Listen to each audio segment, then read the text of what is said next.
tentang who am I? Who am I? Siapa saya? Mengenali diri sendiri. Oke.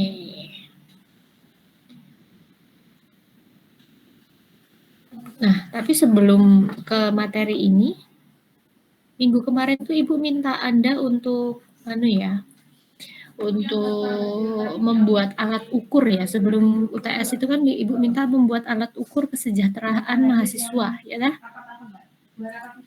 Nah, silakan siapa ya?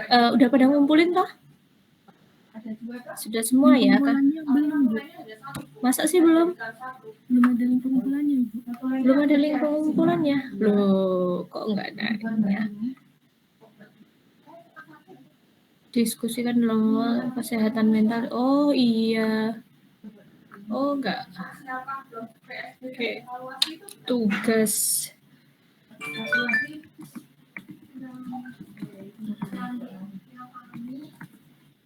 Tugas pertemuan 7 ya berarti itu ya. Ada tugas. Nah, nanti dikumpulin ya. Langsung dikumpulkan lah pertemuan ini. Tapi sebelumnya Ibu minta siapa nih yang mau sharing? Sudah ada yang bikin alat ukurnya? Aspek apa saja yang Anda pilih sebagai aspek kesejahteraan mahasiswa? Silahkan, siapa yang mau share? Dapat nilai keaktifan ini kalau presentasi. Siapa? Silahkan raise hand kalau mau.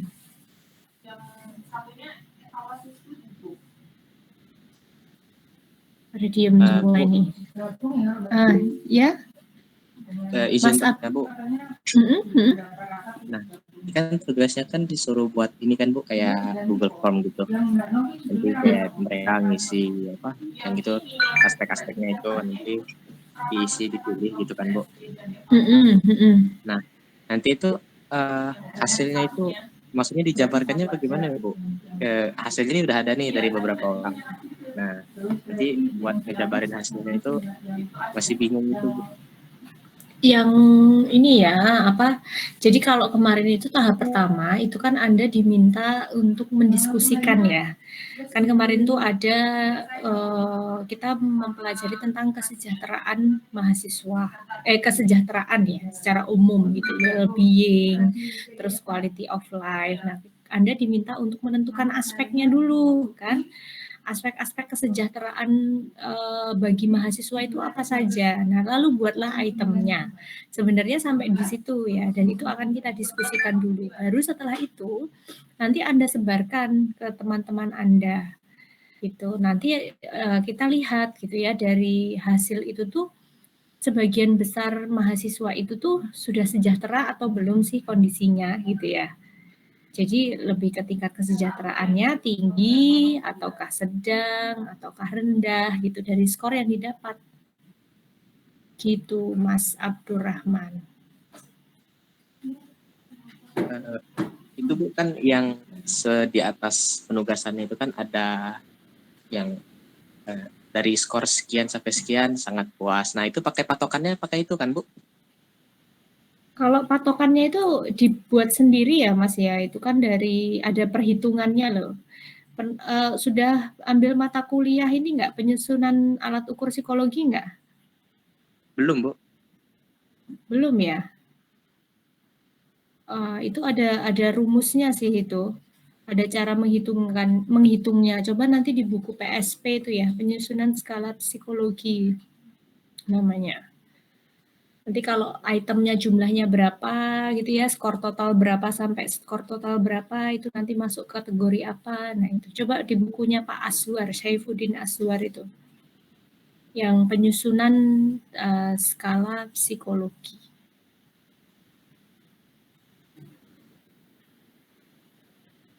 Baik Ibu, terima kasih Ibu. Sama-sama. Oke, ada yang raise hand? Silahkan yang mau share hasil pekerjaan kelompoknya. Tadi ada Mbak siapa tadi ya? Ada 2 orang. Mbak Harisma, silakan Mbak Harisma. Kamu kelompok berapa, Mbak? Kelompok 6, Bu. Oke, kelompok 6. Yang akan presentasi Mbak Harisma? Iya, Ibu. Oke. Ibu.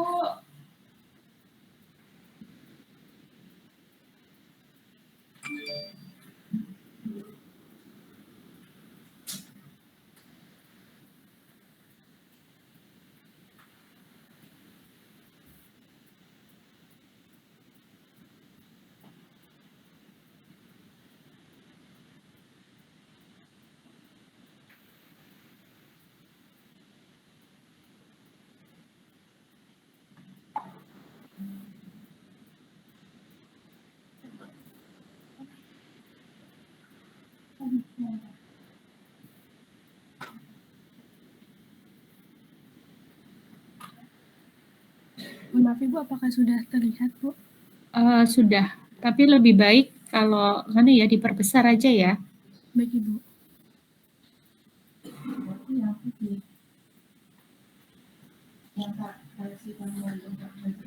Baik, Assalamualaikum warahmatullahi wabarakatuh. Saya Karisma Damayanti, perwakilan dari kelompok 6. Saya akan membahas hasil dari diskusi kelompok kami. Sebagai mahasiswa, kami mengumpulkan aspek-aspek yang bisa dijadikan indikator untuk kualitas hidupnya. Nah, pada pembahasan ini, kelompok kami mengambil beberapa aspek yang bisa dijadikan indikator kualitas hidup pada manusia. Yang pertama yaitu berperilaku sehat. Berperilaku sehat di dalam lingkungan kampus, menjaga kesehatan seperti itu. Yang kedua yaitu memenuhi hubungan sosialnya dengan sesama teman dan lingkungan di sekitar kampus. Yang ketiga ada menyusun rencana dan kebutuhan apa sajakah yang bisa meningkatkan diri mahasiswa. Yang keempat ada pekerjaan. Nah, pekerjaan di sini bagaimana mahasiswa dapat mengerjakan tugas kuliahnya dengan baik dan apakah tepat waktu, seperti itu, Bu. Yang kelima ada self-esteem, yaitu tentang harga diri, yang merasa cukup dengan apa yang dimiliki, bisa menerima kekurangan dan kelebihan dalam dirinya, dan serta mampu menyelesaikan masalah dengan baik. Yang keenam yaitu bermain, yaitu bisa mengisi waktu luangnya dengan berlibur atau bermain dengan teman-temannya untuk mengurangi bebannya, seperti itu, Bu. Yang ketujuh ada membantu orang lain dan tidak menyulitkan orang lain. Yang kedelapan ada pertemanan yang baik dan bisa menambah semangat satu sama lain serta memiliki teman yang bisa diajak satu visi dan misi. Yang kesembilan ada belajar untuk mengasah kemampuan dan keterampilan yang dimiliki atau mencoba hal-hal yang baru. Dan yang ke-10 yaitu mempunyai hubungan yang baik dengan orang tua dan masyarakat di sekitar. Berikut ini adalah pertanyaan kuesioner pada kelompok kami yang akan kami bagikan nantinya, Bu.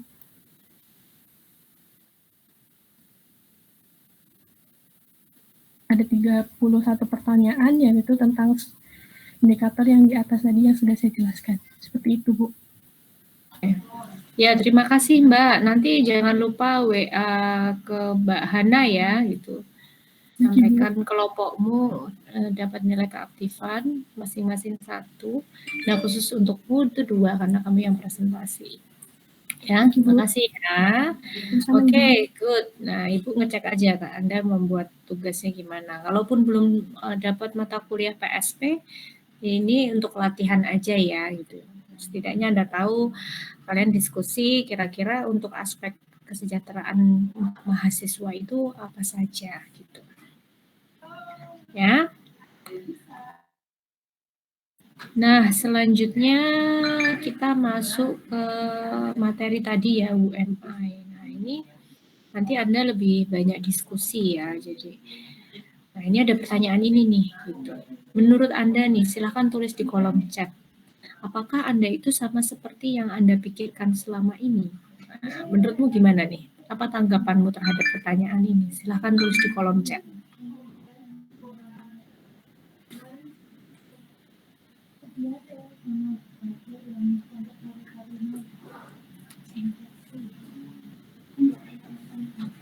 Gimana? Apakah dirimu itu sama seperti yang kamu pikirkan selama ini? Silahkan tulis di kolom chat. Sama atau enggak?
Oke, tanggapannya apakah sama? Tidak, hanya sedikit berbeda. Oke. Tidak, Bu. Agak tidak sama. Agak tidak sama. Agak tidak sama berarti berbeda ya? Sedikit berbeda, sangat tidak, Bu. Sangat berbeda. Tidak, tidak, Bu. Nggak berbeda, belum keseluruhannya sama, merasa tidak sama, Bu. Sedikit sama dengan apa yang saya bilang. Tidak, berarti beda ya. Tidak, saya, Bu. Saya maksudnya sama ya? Saya, Bu, saya. Apa sih? Saya. Oh, tadi yang tadi ya. Oke. Nah, jadi ada yang merasa beda, tapi ada yang merasa sama, nggak jauh beda gitu ya. Nah, nanti kita lihat nih.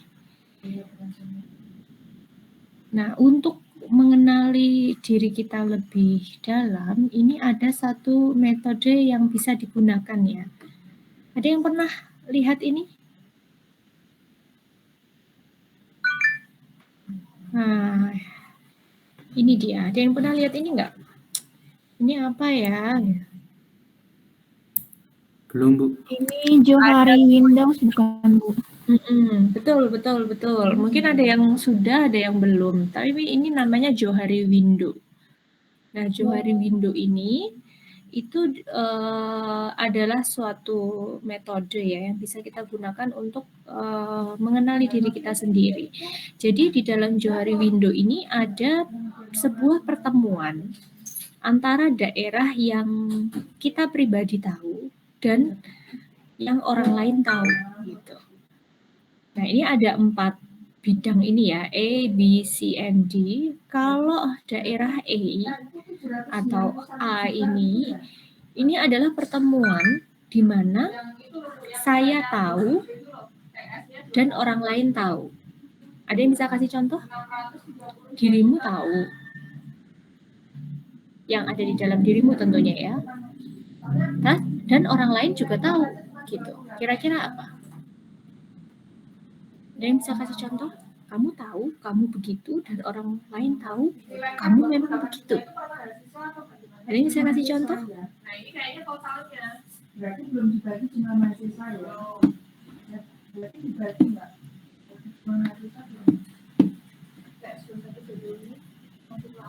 Silakan ada. Mahasiswa keseluruhan atau enggak ya? Bingung. Misalnya nih, kalau di diri Ibu ya, itu tuh hobi Ibu. Ibu tahu, Ibu tuh hobinya adalah masak gitu ya. Dan orang-orang terdekat Ibu terutama ya, orang-orang terdekat Ibu itu tahu kalau Ibu itu suka memasak gitu. Nah, itu contohnya. Ada yang bisa kasih contoh lain kalau di dirimu apa? Cuek. Nah, Mbak Fitri nih. Ya, sifat-sifat ya. Misalnya nih yang sifatnya Mbak Fitri bilang, saya tuh orangnya cuek, Bu. Dan orang-orang terdekat saya itu tahu gitu ya kalau saya cuek. Gitu. Nah, bisa, betul sekali. Itu contoh untuk area terbuka atau open. Jadi sama-sama tahu. Tapi ada juga ini, yang saya itu tidak tahu, tapi orang lain tahu. Nah, ada yang bisa kasih contoh nggak? Saya malah nggak tahu kalau saya gitu, tapi orang lain tahu kalau saya gitu.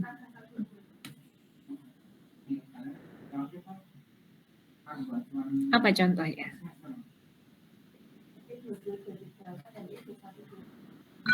Orang lain bilang saya percaya diri, padahal saya tidak merasa seperti itu. Nah, orang lain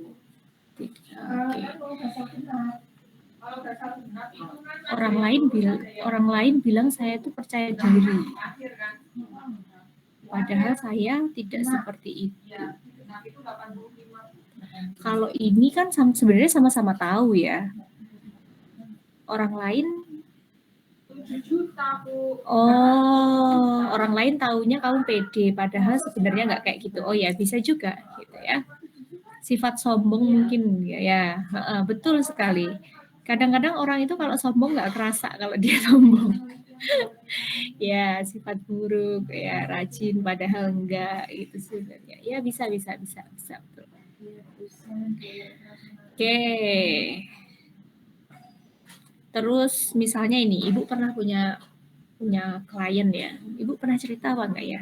Jadi klien Ibu itu adalah seorang remaja yang dia itu benci banget sama ibunya. Dia itu benci sama ibunya, terus sampai dia itu udah nggak mau ketemu lagi sama ibunya.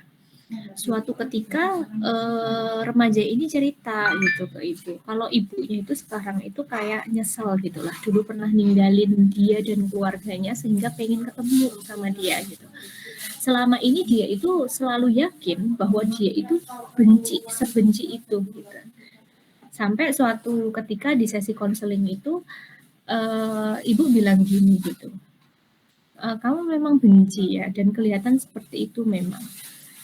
Tetapi saya juga melihat gitu bahwa terbesit rasa rindu yang sangat mendalam kepada ibumu gitu, walaupun kamu tuh merasa benci gitu.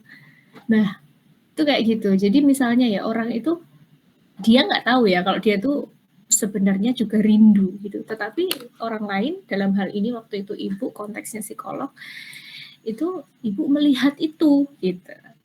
Akhirnya dia iya juga ya. Jadi selama ini perasaanku nggak nyaman itu karena aku itu walaupun benci, tapi aku tuh masih rindu gitu. Jadi ketika ibunya itu datang minta ketemu, itu sebenarnya dia itu pengen ketemu, tapi susah untuk mengakui itu karena tertutup rasa benci gitu. Nah itu misalnya ya contohnya area buta.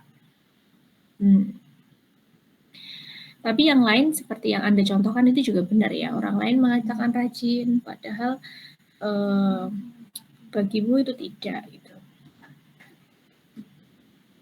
Orang lain nggak tahu sebenarnya kamu males gitu. Oke, terus ada juga area C nih. C ya, jadi saya tahu tapi orang lain nggak tahu. Misalnya contohnya apa? Saya tahu tapi orang lain nggak tahu. Misalnya apa? Kayak rahasia ya berarti ya? Ya nggak sih? Rahasia, terus masalah keluarga mungkin ya. Saya tahu, tapi orang lain belum tentu tahu. Ya, sip. Terus nih, saya nggak tahu dan orang lain nggak tahu. Apakah itu? Ada yang bisa jawab nggak?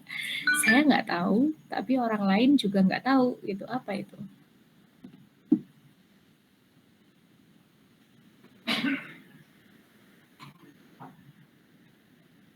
Apa kira-kira ya?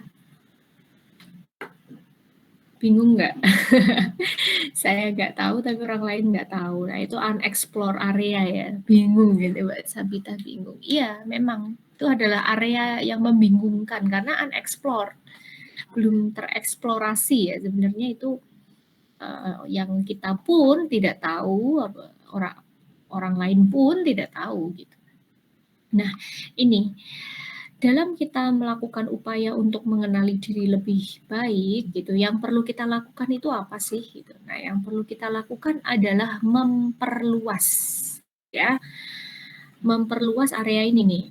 Area A itu dibuka, area open ini. Nah, dengan kita melebarkan ke bawah itu jadi area yang terbuka ini lebih luas daripada area yang tersembunyi dan kita geser ke samping mendesak area buta dan tidak diketahui. Nah, ini cara memperluas area A gitu ya, itu adalah dengan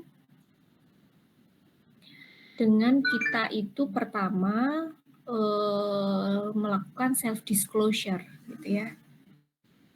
Nah, pengenalan diri itu gimana caranya gitu ya supaya kita lebih banyak punya self knowledge tentang diri kita sendiri. Yang pertama adalah kita melakukan self disclosure sehingga orang itu semakin tahu ya diri kita itu gimana.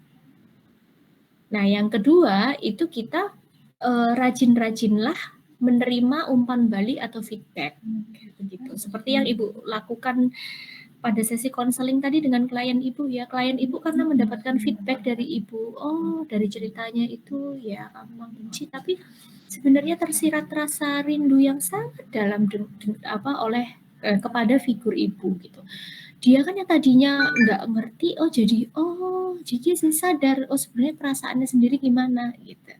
Ada sesuatu perasaan yang ambivalen, yang itulah yang sebenarnya membuat dia itu galau. Dia nggak mau nemuin ibunya nggak gitu. Nah, jadi itu pentingnya umpan balik atau feedback. Jadi kalau kita itu menempatkan diri sebagai seorang yang defensif, anti kritik, baperan gitu ya, sama kritik, akhirnya ini susah gitu ya kita untuk menerima umpan balik. Akibatnya area-area yang tidak tereksplor itu menjadi susah untuk diketahui begitu. Nah, sampai di sini ada yang mau ditanyakan dulu tentang proses kita untuk mengenali diri. Jadi kalau kamu selama ini masih bingung nih gitu, Bu, saya tuh masih bingung, Bu, saya tuh sebenarnya gimana sih, Bu? Nah, itu mungkin yang harus dilakukan adalah dua cara ini. Kita harus membuka area open itu menjadi lebih luas, jadi tahu sama tahu, dengan pertama melakukan self disclosure, mau mengungkapkan dirimu, membuka dirimu, mengungkapkan pengalamanmu. Yang kedua adalah berani untuk menerima umpan balik gitu. Nah, sampai di sini ada yang mau tanyakan dulu? Paham? Bisa dimengerti? Insya Allah berarti hari ini kalau ada yang ditanya gitu, gimana kamu masih suka bingung nggak tentang dirimu? Nah, itu semoga jawabannya mengarah lebih ke enggak ya kalau rajin-rajin kamu melakukan ini. Oke? Tidak ada apa? Jika umpan baliknya malah bikin ragu, bagaimana, Bu? Ragu itu maksudnya gimana?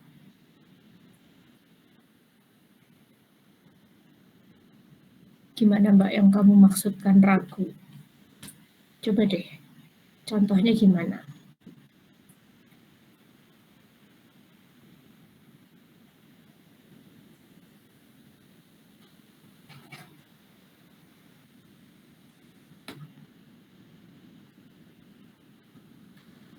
Mungkin jadi makin bingung. Wah, yang namanya menerima umpan balik itu tuh pasti pertama itu nggak nyaman ya. Siapa sih yang suka dikomentarin gitu ya, apalagi kalau komentarnya itu bukan yang positif ya, tapi yang negatif gitu misalnya, yang misalnya kita ada sisi-sisi disalahin gitu ya. Terus ini kayaknya lebih baik kayak gini deh, ini lebih baik kayak gini. Itu kan pasti nggak enak gitu ya. Pertama pasti nggak nyaman. Lalu yang kedua ya membuat kita bingung juga gitu ya kadang-kadang. Sebenarnya harus aku ikutin apa enggak sih gitu. Nah, ini pentingnya open ya, sesuatu yang umpan balik itu kan sebenarnya bermanfaat ya untuk membuat kita itu lebih kenal gitu. Kira-kira itu cocok enggak sama diri kita. Setelah itu memang bisa kita pertimbangkan ya. Enggak semerta-merta langsung diterima gitu ya enggak. Kita pertimbangkan. Oke enggak ya kalau kayak gitu. Apa sebaiknya aku coba atau enggak usah ya gitu. Nah, tapi setidaknya itu diterima dulu gitu. Sehingga itu nanti bisa kita saring ya. Tapi kalau bingung, nggak nyaman itu sangat wajar sekali ya namanya menerima feedback gitu. Betul Bu, kadang feedback orang lain tuh bikin jadi labil gitu. Ada yang punya pengalaman? Mbak Rani mungkin mau share pengalamannya misalnya kayak apa?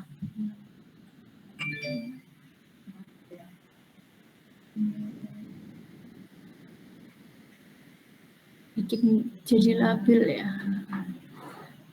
Tentu sudah pasti tentu ya. Yang namanya feedback itu kan yang nggak usah feedback personal ya, Bu. Feedback di pekerjaanmu gitu, di skripsi atau tuh bikin bingung ya kayak gini ya. Gitu. Cuma kan itu memang proses ya. Karena kan yang namanya kita mengolah sebuah feedback itu kan artinya kita berusaha melakukan penyesuaian. Nah, itu pasti jadi bingung, jadi bahasamu tadi labil ya. Nah, tapi nggak masalah gitu, karena itu memang prosesnya seperti itu. Oke, contohnya saya terkait kepercayaan diri Bu, gitu ya. Misal diminta buat percaya diri, tapi di saat kita udah nunjukin percaya diri kita, feedbacknya malah over pede gitu. Oke. Ya ini ya namanya feedback, terus kita berusaha, itu kan namanya usaha itu kan bisa berhasil, bisa enggak gitu ya. Nah, makanya kan yang namanya feedback itu harus kita pertimbangkan juga gitu ya, apakah itu sesuai atau tidak. Tapi kalau misalnya kita anggap itu konstruktif atau itu bagus gitu ya, kalaupun kita coba itu belum berhasil, itu bukan berarti feedbacknya jelek ya. Nah, tapi memang namanya sesuatu yang mungkin awalnya nggak sesuai style kita, terus kita coba, itu kan kadang-kadang masih wagu gitu ya. Itu wajar sekali gitu. Ibu dulu pernah punya mahasiswa bimbingan gitu, sekarang udah lulus gitu. Awalnya dia itu sangat-sangat grogi ya ketika berbicara di depan umum gitu.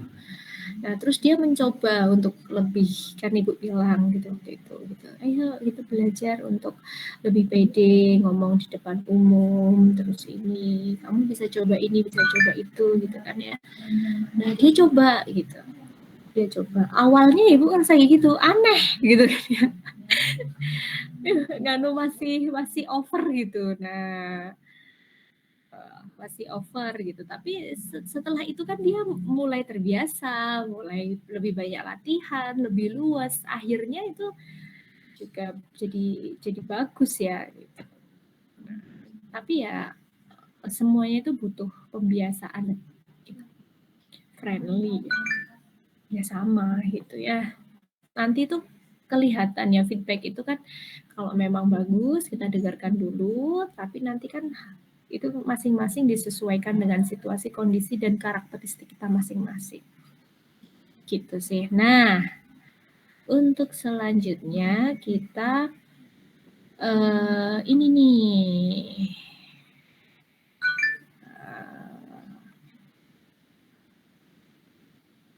Oke, masih di sini dulu. Nah, habis ini agendanya silahkan Anda buat semacam essay ya. Masing-masing membuat essay. Essay-nya minimal 1 halaman gitu ya, itu minimal. Isi essay tersebut adalah menceritakan kelebihan dan kekurangan Anda masing-masing ya. Jadi kamu cerita dirimu itu seperti apa, kualitas-kualitas pribadi yang kamu punya itu seperti apa, kenapa misalnya terbentuk seperti itu, yang mana yang kelebihanmu, mana yang kekuranganmu, begitu. Masing-masing bikin itu, minimal 1 halaman, diketik aja langsung di Word gitu ya. Nah, setelah itu ketika waktunya adalah sekitar 30 menit ya. Nanti silakan Anda ambil waktu 30 menit kira-kira sampai jam 2 gitu ya. Nah, setelah itu nanti di luar kalau masih ada waktu silahkan dilanjutkan, tapi kalau enggak nanti di luar masing-masing dari Anda nanti berpasang-pasangan gitu. Silakan berpasang-pasangan dua-dua. Nanti ketika Anda berpasang-pasangan itu silakan Anda janjian sendiri-sendiri masing-masing ya untuk bertukar isi Anda gitu. Dan nanti dibaca, terus masing-masing dari Anda itu saling memberikan feedback. Misalnya nih Mbak Harisma sama Mbak Hoirotun gitu ya. Nanti Mbak Hoirotun baca isinya Mbak Harisma, dan begitu juga sebaliknya gitu ya. Mbak Harisma membaca isinya Mbak Hoirotun. Nah, terus nanti Mbak Harisma memberikan feedback di bawah tulisannya Mbak Hoirotun itu gitu. Terkait dengan kelebihan dan kekurangannya Mbak Hoirotun yang diungkapkan di situ, diberi feedback gitu. Begitu juga sebaliknya. Nah, nanti kalau sudah saling memberikan feedback, Anda bisa kumpulkan itu di Google Classroom ya. Nah, jadi ada Ibu sarankan sih Anda ketemuan face to face ya. Silahkan mau ketemuan langsung atau Anda mau ini apa namanya pakai meeting atau mau video callan gitu ya, anggap aja ini sebagai momen Anda dapat feedback gitu dari apa yang Anda ceritakan tentang dirimu. Nah, ini sebenarnya langkah mengenali diri tadi ya. Yang pertama kan Anda melakukan self disclosure dengan Anda menceritakan kualitas pribadi Anda itu seperti apa, lebih dan kurangnya. Lalu Anda mendapatkan feedback ya dari situ. Oke? Bisa dimengerti? Oke, nah Bisa, kalau Bu. ya sip, silahkan Anda 30 menit ya. Dari ini lalu diketik di Word, karena nanti kalau sudah Anda tulis terus Anda dapat feedback, nanti Anda kumpulkan ya di Google Classroom gitu. Oke, bisa digunakan waktunya untuk itu. Sudah paham ya? Bu, untuk ruang pengumpulannya itu yang baru dikirim tadi ya?